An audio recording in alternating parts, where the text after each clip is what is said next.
Hello, welcome back to my channel. It has been a hot minute. I think it's been 6 weeks, if not more, since I made my last YouTube. And maybe you've missed me, which that would make me feel kind of good. Or maybe you haven't noticed at all. That's totally fine too, because we're all busy moms watching this channel and I get it. But if you have missed me, I've missed you too. I've missed doing these videos.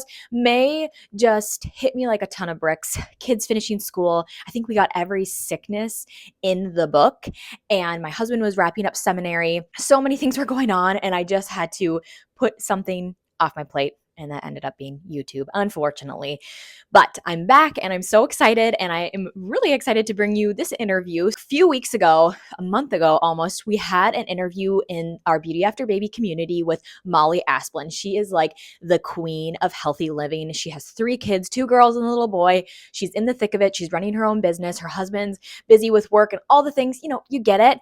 But she has just found a way to really hone in on healthy living, meal planning, getting her workouts in. So this interview is all how she makes it work and makes it doable. She's not someone who's going to give you weird recipes that none of the family likes. She's not someone who's going to overcomplicate this. She's really simplified it, and I look up to her so much, which is why I asked her to be one of our first interviewees on our Beauty After Baby community. So I know you're going to love it.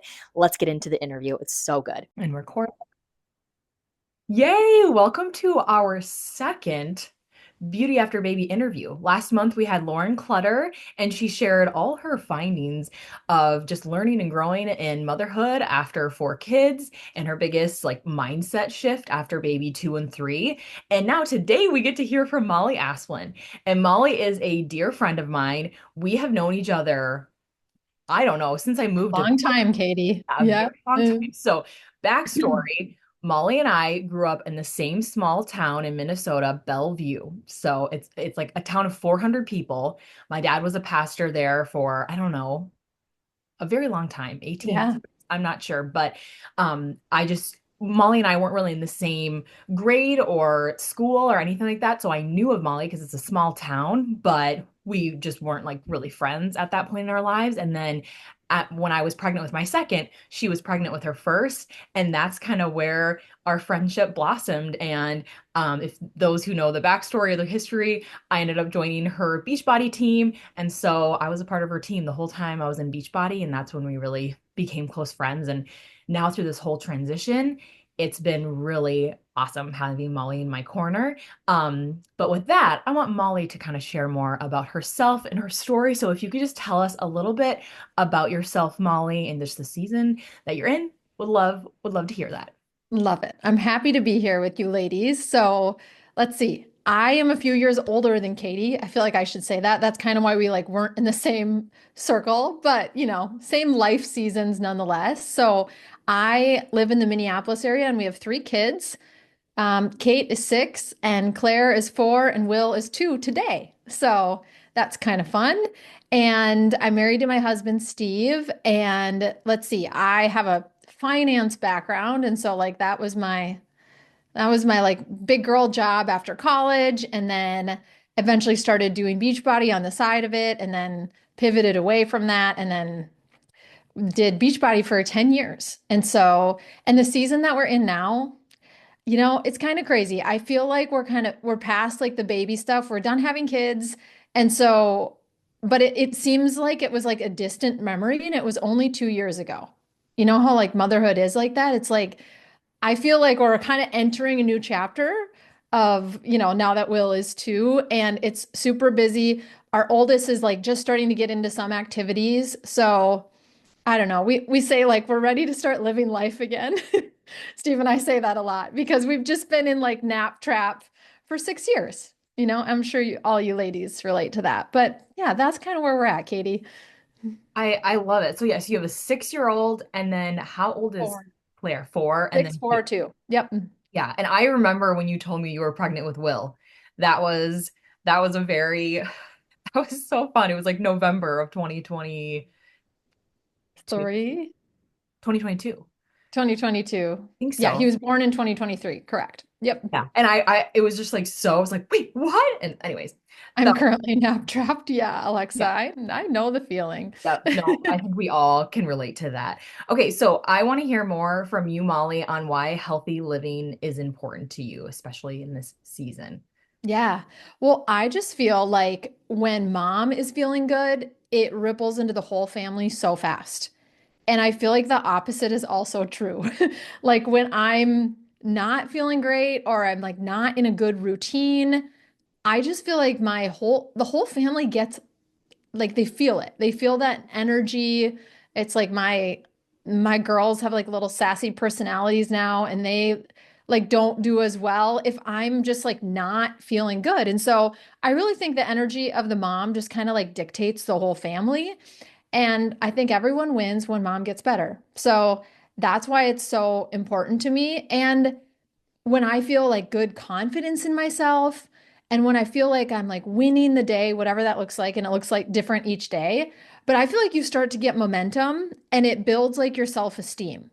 You know, like you're like, "Oh, I'm doing this and I did the things or I got a workout in or I ate pretty healthy today or got a good night's sleep." Like when you just start to notice the wins, it's like they compound and you just want to do them more and more and then your family feels it too. So, I think that's really why it's important to me, Katie. I love it. And I feel like, I mean, we all go through that season when you first have a baby and you're really figuring out like new time, like first time mom. But it was Yeah. fun watching your journey because I feel like since you did have really established healthy routines, I felt like you had a more productive postpartum season the first time around than I did. Like, because I Yeah. didn't get into it until I was pregnant with my second. And I think all the time of like, oh, I wish I would have had these habits with my first baby. And so that was always super impressive to me with your journey, Molly. But I would love to hear about the meal planning side of things and how Yeah. like you fit that into your routine. Because I feel like that's something that you just, I feel like you're very analytical with it and you just get it done. Like you don't have emotion to it. Whereas I feel like I'm so emotional with like, I'm like, I got a meal plan and everything's stressful. Like I just have this way of adding stress to anything I do. So I love how you're just like, no, there's a system. Like just, yeah, tell us how you typically plan your meals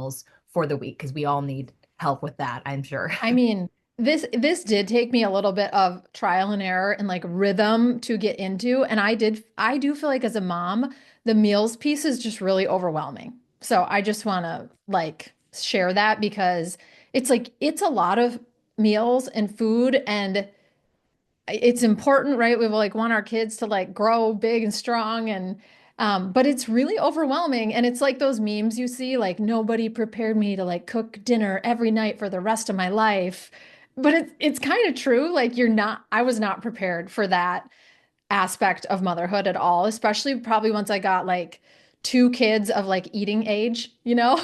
Then I was just like, whoa, this is compounding and it's compounding fast. And I don't know, now I just feel like we're going through so much food too. And I'm like, this is getting wild. But I like to keep it simple. Katie is spot on with that because if I try to do too much cooking or too many like complicated things that have like ingredients that I don't even, that I have to ask like the person at Hy-Vee, like, what is this? That's not a good sign for me. It's like a red flag because I'm probably not going to do it. And then we're just going to throw in like a frozen pizza or something, which we do now and then. But I probably have 12 recipes for each season that we just rotate through. And it's really like my weekly cadence is like something pasta, something taco or like Mexican, and something like sheet pan or grilled. And then on Fridays we do pizza night. And sometimes it's like a pizza from the pizza shop and sometimes it's like what's it called? DiGiorno. Or like, Tombstone. Like I don't know, we're just not picky, but we do like that like relief of the Friday and the kids love it and we usually like watch a movie too, so it's like become this little tradition. But I think that's the key is like kind of have your like themes for the day or for the week. And I like to prepare for three recipes per week, like three meals that I'm going to cook. And like I said, pasta, taco, and like sheet pan or grilled at the moment. And then we just do leftovers the other nights. So, and then pizza is Fridays. And I don't know, on the weekends, I try to just like clean out the fridge with what's ever in there. And sometimes we go out, but not that often because three kids. So, Oh, I love that so much, Molly. And somebody else said they do pizza movie night. Yeah, And we started doing that too. And it's just such a nice way to end the week. Because, like, it whether you had a is. stressful week or an awesome week, it just Yeah, feels like a celebration or it feels like a moment to decompress. And you're like, it's just so relaxing because you know what's going to be made. And I'm like, I could have that every single day as far as totally. like knowing what's going to be made, but it's Yes, only Friday. So I'm like, why do I feel so relaxed on a Friday? Like, probably because there's a plan and I know what to do. So I love that tip exactly. of the Yep. taco, pasta, sheet pan. I am going to use that. I love that. This is a question that I know all of us are curious to know. Do your kids eat the same meals that you eat? Yeah. Would love to hear how that works in your home. Yeah. I would say 90% of the time. Like every now and then I'm like, tossing in some chicken nuggets or something for them, but I was a really, really picky eater. And so I'm like, I feel like I'm kind of triggered by it because I don't want them to have that experience. And my mom was just always making a separate thing for me. And so I feel like I never built the like muscle. And I'm not like a food therapist or anything like that, but I just never got used to like textures or trying things or, we have this book called The 3 Bite Rule. It's like you have to like have 3 bites of it to like really taste it and like gauge if you like it or not. I don't know. But I just never really did any of that. It was just like I like these frozen foods and then it was really hard for me when like getting into college and adulthood to start to expand my tastes. And I'm still a pretty picky eater. Um, but so I'm like, I just want my give my kids exposure to the foods.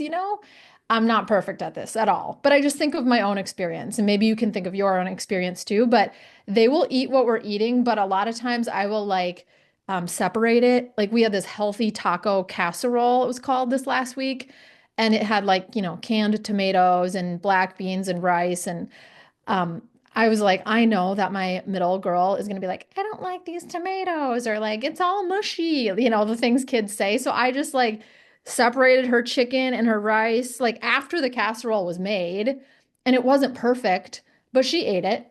Right. And so I don't know if things are just like situated a little bit differently for my kids, they will eat it. Or if it's, taco night, sometimes they're like having things separately or like yeah, casserole stuff. It's when things are all like blended together that they don't seem to like it as much. But yeah, they're eating what we eat. They are most of the time. I love that. Do you ever just feel like defeated when no one likes the meal? Yes. It just makes Yes. me feel like it like ruins my night. It's And I'm so just sad. like, And I just think of like my mom, and I was like so rude about it. And I'm yeah, like, this is so hard. I'm always like, nobody likes the food I just made. And then they're all like, we like it, mom. yeah. I know. Oli will be like, I like it, Mom, but I just don't want to eat it. And it'll just be like You're like, thanks. I was like, he's trying to make me feel better. As a kid, I knew not to say anything to my mom, Yeah. but I would hide it. Like I would like Oh, spit it in my napkin, or like I would like something I would do is I would make sure to sit by my dad and then I would put it on his plate without him realizing, and he would just eat it. I don't know if he must have known, but he just ate it. Like I don't know if my dad that's hilarious. brought it up to my dad and he was just like, "What?" Like he didn't. I'm like, "Yeah." I'm like, I would just like shove it on your plate when you were looking the other way, so you would eat the rest of my food. Anyway, so So wait, funny. what habits do you think help you stay the most consistent with making meals at home, healthy meals? Would love to Yeah. hear any. Okay, so this tip is like so key. It changed everything for me. If I can get a meal plan written out, like, my 3 or 4 recipes, nothing fancy, but if I can get that written out and get the groceries in the house before the weekend, it's like I will be consistent.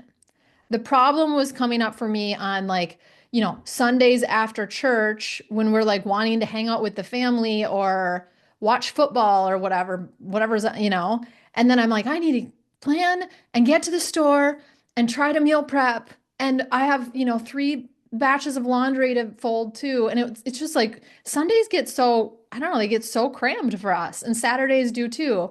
And now going into the summer, it's going to be even more so. So, if you can get to the store on either Thursday or Friday, and then you like get the food in the fridge, then you have all weekend, like during nap time or something, to like chop up a few things or like put some chicken in the crock pot or like even if you can't do any of that on the weekend, you've got your plan going into Monday, and that has just been such a game changer for me, like Friday planning. I love that tip because I feel like Sunday comes around and then I'm like, nah. I'm like, I'm like, I'll just figure it out because yeah, Sunday's Same. like, I just want to relax and I don't want Yeah, to, and it's like totally. you're catching up on the laundry so that it's ready for the school week ahead and it just feels so Yes. much. But I love that tip, especially when you know that Friday night is pizza night. It's like if I could just have a Yes. routine with that, then Uh-huh. I know supper is ready to go, so I can just focus on meal prepping for the week ahead, or at least planning out the meals. I find that really helps. But yeah, I haven't quite like ever since I had my fourth baby, I'm just like, what am I doing? It's just Well, that's fair. I feel like every time I have a baby, these things get a little bit they get disheveled. They do. yes, very okay. So I would love to hear, what does healthy living mean to you right now in the season of motherhood for you, Molly? Like, what Yeah. does that look like as a mom of three working all the things? Yeah. I mean, I just feel like if I can move, if I can get decent sleep, and I know it's like hard if you're not sleeping, but like if I can move like, 30 minutes a day, if I can get decent sleep, if I can eat like pretty like foods that make me feel good, if something makes you feel good versus not. Um, if I can drink like get water in, and I think if I like fuel my mind well too, right? Like if I listen to a good podcast, or like last night, Katie and I were talking on the phone, that was like giving me good feels. Like I think like your like mental clarity and mental energy is so, I don't, that makes a big difference too. And it's like I could like work out as hard as possible, but if my mind is feeling like poo, then it's not a workout's not going to solve all my problems. So I think when I can just put those kind of things together, that's healthy living to me. I love that. Speaking of workouts, how do you stay consistent with that? I know there's a lot of women in our community where they ask like, how do you, I don't even understand how you ladies are getting your workouts in. Like how are you Yeah. consistent with that? And before you get a routine, it's so hard to even picture or imagine how you can get there. So would love to hear just how are you able to stay consistent with workouts as a busy mom? Yeah. I always say like you got to pick the time of day where you feel like you can be most consistent. Because I think if you're just like kind of winging it going into every day, like, well, I hope I can get a workout in today. I literally just won't do it then. Like if it's like kind of a question mark, I will just shove it to the side. But if I'm like, okay, no, I'm gonna, get to bed on time so I can get up on time. My most consistent time is the early morning before the kids wake up. And I know that takes like a muscle and a discipline to build that, and it can feel overwhelming at first, but like Katie did it. I remember watching Katie do it. And then because once you do it and I don't know, it probably takes like 2 weeks to kind of build that muscle, or maybe even 3 weeks. You're like, I don't want to stop. Like, I don't want to stop this because I'm so much more focused and productive and present throughout the day when I have that done. It doesn't matter what time of day you choose, but I do think you sort of have to like make it an appointment for yourself.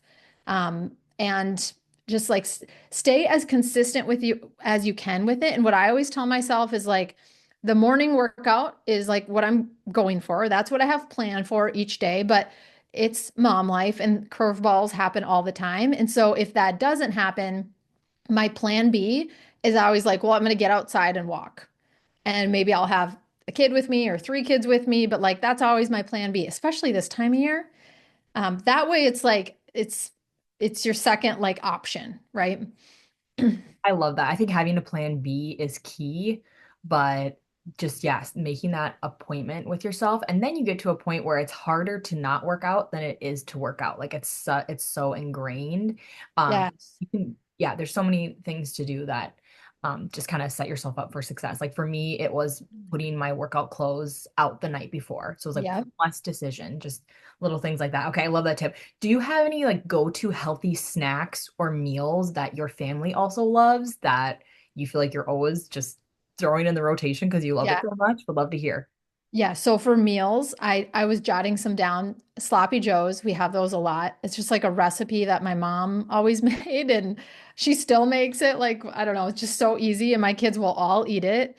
Taco night, like they like that. Stir fry goes well for my kids, and they'll just have like the rice and the chicken and the veggies like separate, on their little plates. Spaghetti, they all love it. It's like we're having that tonight. It's like the go-to. They would eat spaghetti every night if we let them.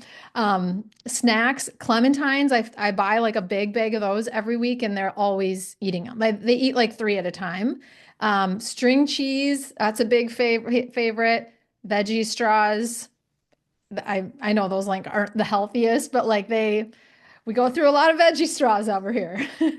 Okay, I love those. I love those. Very similar in our household. I don't know if you've seen that reel where they're like, these are our family rules as parents of four. They're like, number one rule, no one can like the same meal at the same time. And like they had all the rules are like ridiculous. But I'm like, sounds like my house. Like So there's true. not that many meals where every single person loves it. Like I feel like there's always Yeah. one person who's gonna make a fuss about it. I'm like, ah. Um, but anyways, besides pizza night, always count on that. Anyways, Uh, I would love to hear your advice, Molly, for the mom listening who has not started at all on a healthy living path or lifestyle. Think of yeah. Katie circa 2017 before Yeah. I met you. Would love to hear what you would say to a mom who's in that hmm point. I mean, one, I think you got to like rip the band-aid and just start doing it because you can hear things like this so much, but I feel like until you start practicing, it's hard to get good at it, right? Like I have those types of things where like I keep listening to things about it or learning about it and it's like I just got to get in and practice it, but I think you got to start small. I do. Like don't overhaul the meals and the snacks and the workout and the morning routine, like and the walks, like all at once because that's just going to be overwhelming. So maybe it is like, you know what? I really do want to try like waking up 45 minutes earlier and like trying to move. Or maybe it is like, you know what? I'm going to try to meal plan this week and just test that out. And every time you do it, you just practice, and you start to build more trust with yourself. So yeah, I would say just really try to start small. Oh, and I have one other tip on this, Katie, because this always helps me, especially like after each baby, is really like stop trying to like get back to where you were. I think that's so common. And with each kid that I've had, I'm like, okay, I just gotta like get back to how it used to be. But it's just a vicious cycle because you're not going to. Like the old you is not coming back. And once I found peace with that, I'm like, yeah, but I can create the new version of me, and that's going to be even better and stronger. It's just like something way more inspiring to work towards instead of like grieving your past life when you had like one less kid or something, or no kids. I love that. I think it's very easy to get in that trap. But as I've seen for myself and as for you, Molly, I'm like, we're just getting better. Like we're just Yes, learning more. We're just you getting do. wiser and giving ourselves more grace and Yeah, lowering our expectations and realizing that like everyone's kind of struggling with the same thing over here because I think totally. you can glamorize it in your mind like I'm the only one struggling and it's like actually no you're not like we're all you're not alone in this. Yeah. This has been so great, Molly. Would love to know how others can follow you along your journey. Where Yeah. can we find you? What Yeah. platforms? I have the podcast is called Dream It, Do It. And I think like if you like listening to things like this, I talk a lot on there about consistency and healthy living and all that stuff. So that's the Dream It, Do It podcast. Otherwise, Instagram is great. Molly.Asplin. And yeah, Katie, thank you for having me. This is so fun. Yes, and now the bonus questions will Oh, not be on YouTube. This is bonus question time just for us gals, okay? So, first bonus question is about body. Wasn't that so good? I just absolutely loved everything Molly had to share. It totally inspired me. I find I always overcomplicate when it comes to nutrition. And when we add each new baby, I'm just like, how am I going to do this with all these kids? And really, it's just keeping things simple. I love how she had like pasta night or sheet pan meal night and taco night, like just keep it simple, and that's going to keep you consistent. It's going to keep it doable. Even when life is busy, it's going to make meal prepping easier. So I loved all the things that Molly shared. If you love this interview, you have to join Beauty After Baby. Right now, it's $10 a month to join, and I will be upping the price a little bit in the fact that it's either $120 for the year, so $10 a month, or you can do $15 a month if you just want to pay monthly. So that's what we'll be changing it to soon. So if you want to get in on the $10 a month and you just want to try it for a couple months, see if it's your thing, that now is the time to do it. But I hope that you join us. We have interviews every single month. We have workouts that we do over Zoom. I always have like a mini challenge for you just to keep you going. It's an awesome group of women. We're all mostly Christian. We all just are busy moms in the thick of life, normal moms who are just trying to get a workout in, stay healthier for our kids, and just, get through the craziness of being a mom. So if you like that kind of vibe, if you want to be around other women who are pushing themselves, but in a realistic way, this is for you. I've also am wrapping up my 21 Mom and Hard challenge. It's been so fun. I will be doing another challenge end of summer, beginning of fall. So if you want to have just like a one-off challenge where you push yourself harder for 14 to 21 days, those are usually about the length of my challenges, that is something to look out for. I'll keep you in the loop with that. Click the link below. You can learn more about Beauty After Baby, or if you want to watch some of my other YouTubes, that's great. And if you haven't liked or subscribed, please do that. It helps so much with my channel. Right now we're trying to get our hours up so that we can monetize this channel, which would be so amazing. So please share this video, like it, subscribe. It means the absolute world to me. Let's keep this community growing. Would love to hear what you thought about this interview. Comment below your favorite nugget that you got out of this. Would love to hear it. Thanks so much for being here, and I hope you have a wonderful day.